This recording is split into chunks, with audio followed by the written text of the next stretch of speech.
Hello mga ka-cervix! Itong video natin ngayon is tuturuan ko naman kayo kung paano ba ang paglilinis, tamang paglilinis po ng pusod ni baby pagkapanganak. So, ang ating po mga gagamitin kapag tayo maglilinis ng pusod ni baby is this one. 70% alcohol po dapat ginagamit natin. Ano po? And then, cotton balls. And then, babasain natin cotton balls ng may alcohol at nag-brown out pa, saktong-sakto, kailan ako bibidyo. Pwede rin naman natin gamitin is yung malinis na tubig or mineral water sa paglilinis ng pusod ni baby. Kung hindi naman ito nangangamoy or wala itong amoy na mabaho. Kailangan i-expose ng maayos ang pusod ni baby. Kailangan hindi gumagalaw-galaw yung paa para hindi nadudunggil yung pusod ni baby habang naglilinis kayo. At itaas din yung damit, ganun din yung diaper ni baby.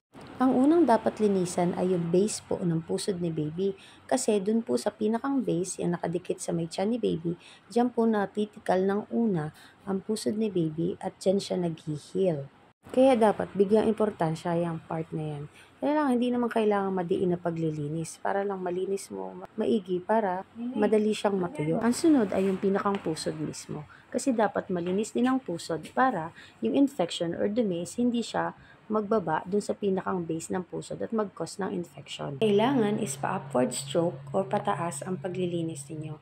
Kasi para hindi ka rin mag-introduce na infection dun sa may pinakang base. Alalay lang din kayo sa paghahawak ng clip, dun nakaklip sa pusod ni baby kasi baka mahila nyo ng biglaan. At ang last ay yung pinakang top na po ng pusod kung saan dun nakaklip ang pusod ni baby. Kailangan din pong linisan yan.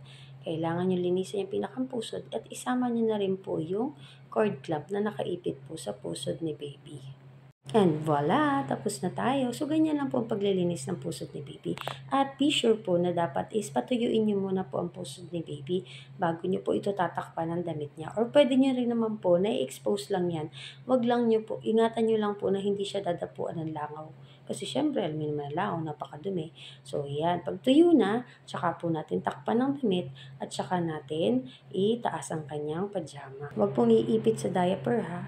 So, ganun ang paglilinis ng puso ni baby mo, ha, mami? Ganun ang gagawin.